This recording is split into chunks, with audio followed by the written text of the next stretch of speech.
Hi everyone and welcome to my channel. Hope you're all in good form. Today I'm going to be showing you some CD purchases from charity shops, and these were all £1 or less. And I'll end the video with 3 CD purchases from a second-hand record shop, and I paid £2 each for those.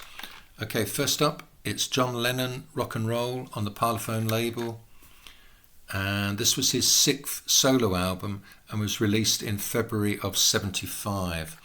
What you get are covers of songs from the original rock and roll era that Lennon loved, and it's a heartfelt tribute to his musical heroes. I find it very touching to know that he'd performed Boney Maroney with the Quarrymen on the only time his mother Julia ever saw him play live. And it's also touching that Ain't That a Shame was the first song that he learnt, and that was taught to him by his mother Julia on her banjo. His vocals are uniformly strong throughout, no more so than on Stand By Me, which was a minor hit here in the UK. On Chuck Berry's You Can't Catch Me, he plays up its similarities to the Beatles' Come Together. The slow arrangements of Do You Want to Dance and Sweet Little 16 don't work at all for me, I'm afraid. However, the added brass on Ain't That a Shame does work better. Overall, it's a solid album. If he'd lived, I could imagine the Beatles getting back together in the 80s or the 90s to work with some of the heroes such as Chuck Berry, Little Richard, Carl Perkins, Jerry Lee Lewis, etc. On an album of original rock and roll covers. Next up it's John McLaughlin and Extrapolation, and this is on the Polydor label, and it was his debut album and came out in 1969. The record is performed by a jazz quartet with John Sermon on saxophone, and it's very much influenced by the small group sound of John Coltrane. McLaughlin's guitar supports the saxophone and emphasises harmonics over any pyrotechnics. The final track, Peace Peace, is under 2 minutes long and finds him on a solo acoustic guitar, and it's very much influenced by flamenco and Indian music, and I could have done with more of that, to be honest. Okay, this one's Johnny Cash, Ride This Train on Columbia, and it was his 6th album and it was released in 1960, and Johnny Cash always said that it was one of his favourites. In addition to a mix of originals and covers, he introduces each track with a narration in the first person by a character inspired by the song choice. So, for example, the outlaw John Wesley Harding introduces Slow Rider, and elsewhere you get such characters as a cotton plantation slave owner, a chain gang convict, and a coal miner. The narrations are beautifully written by Johnny Cash, but I must say on repeated listens they do start to detract from the flow of the album. Okay, this one is Wild One, the very best of Thin Lizzy on the Vertigo label. The cheap packaging doesn't do justice to Phil Lynot's charismatic presence, but it's a comp that covers most of his high points, right from Whiskey in the Jar in '73 through to Thunder and Lightning in '83. The inclusion of at least a few lesser well-known tracks means it's a worthwhile purchase. Right, this one's Genesis and The Word Was on the London label.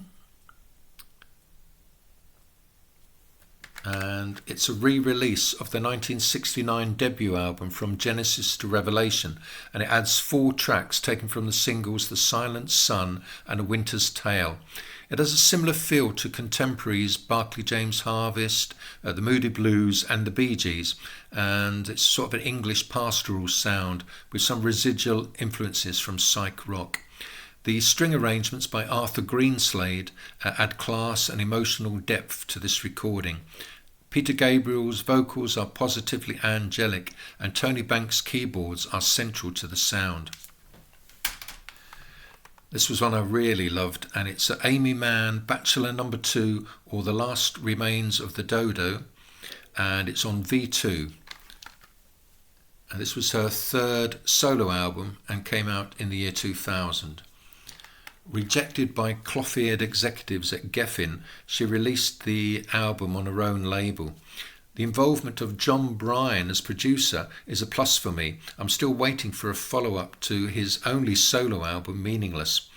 At her best on songs such as Nothing Is Good Enough, Save Me, Ghost World and Satellites, she recalls the spine-tingling melodic textures of Bacharach and David. Also of interest on the album are The Fall of the World's Own Optimist, co-written with fan Elvis Costello, very much a match made in heaven. My current fave is Calling It Quits, which has a stunning arrangement utilising the Chamberlin, which was a precursor to the Mellotron. Next up, it's G Sides by GORILLAZ, and this is on the EMI record label. It's a B-sides compilation released as a follow-up to their first album. You have to admire Damon Albarn for his inventiveness as a songwriter and also how prolific he is.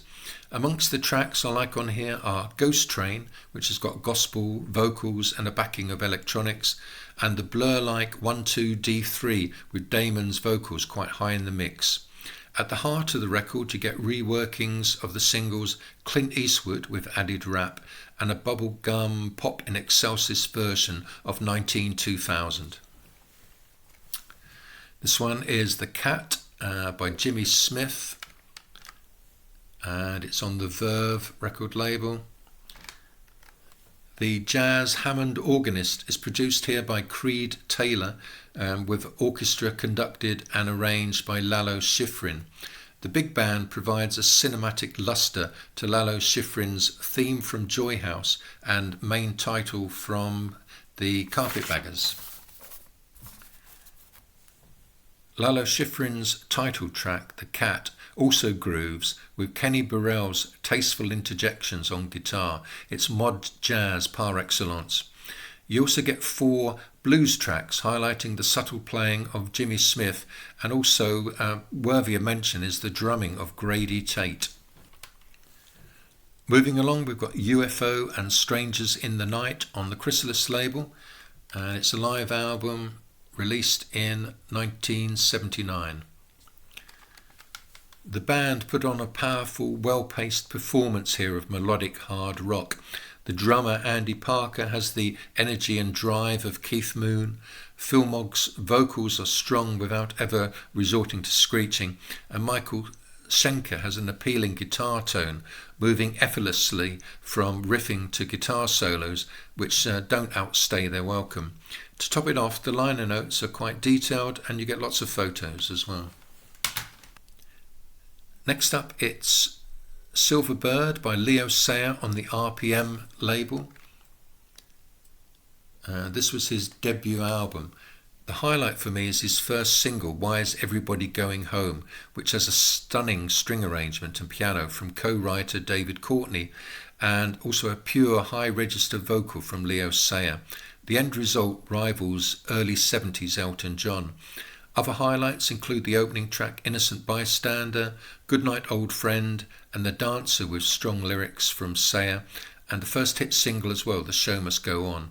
Forget any preconceptions you may have about Leo Sayer and give it a listen if you love orchestral pop. I really loved this one. It's a compilation album called Wild Eyes and Tender Lips, Pie Rock and Roll Volume 1, and it's on the Sequel record label.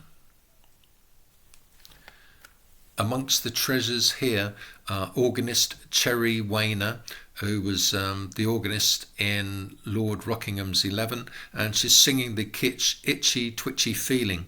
I also love the super effete vocals of Julian on the Bo Diddley influenced Sue Saturday, which T-Rex really should have covered during the glam rock era. And also love the echo-laden vocals of Colin Hicks on Wild Eyes and Tender Lips. In addition, there's a couple of productions by Joe Meek on the Pizzicato string-drenched Be Mine by Lance Fortune, and the West Indian bodybuilder Ricky Wayne on Make Way Baby. I wonder what first attracted Joe Meek to Ricky Wayne. It's a wonderful set from start to finish, with some amusing liner notes from John Savage and a sprinkling of genuine stars such as Lonnie Donegan and Joe Browne. Yeah, really enjoyed this one. Okay, moving on, we've got Chuck Berry, His Best Volume 1, and it's on MCA Chess, and it was one of a series of CDs that were put out on the 50th anniversary of Chess Records. Chuck Berry lays down the foundations of rock and roll with songs full of irreverent, fantastical and tongue-twisting lyrics and punchy guitar solos.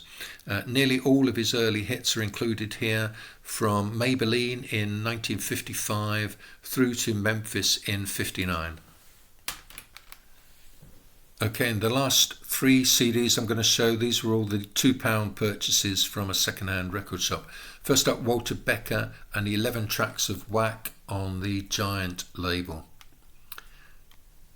And this was his first solo album, released in 1994, produced by his Steely Dan partner Donald Fagen. On first listen, I really struggled to get past Becker's vocals. He sings in almost a monotone at times. But on a repeat listen, the positives started to shine through. So Becker's guitar, more prominent than with Steely Dan, a sound less slick than Steely Dan with some deliberately rough edges. Donald Fagen's horn arrangement and the gutsy guitar on Hard Up Case. The introspective lyrics and jazzy saxophone solo and keyboard solo on Book of Liars, the bluesy feel and soulful female backing vocals on Cringemaker, the clarinet solo on This Moody Bastard, and the sheer class of the opening 2 tracks, Down in the Bottom and Junkie Girl. Yeah, it's a real grower of an album. Moving on, we've got a little touch of Schmilsson in the Night and More by NILSSON on the BMG label. And this is a 1973 album produced by the former Beatles press officer Derek Taylor.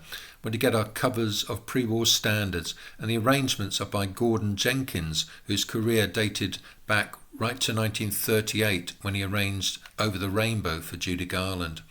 The album was recorded live in the studio in just 12 hours. His vocal tone really suits the material, and thank goodness he got round to recording it before his vocal cords were destroyed through alcoholic excess. I feel this is a timeless work of art, not quite in the same league obviously as Frank Sinatra or say Ella Fitzgerald, but it's pretty close and a really nice album. Next we've got The Best of Jackson Browne, and it's compilation put out on the Elektra label. It's a cherry-pick selection covering the period from his self-titled debut album in 1973 through to the album Look East in 1996. And in addition, you get a couple of tracks recorded specially for this album in 1997.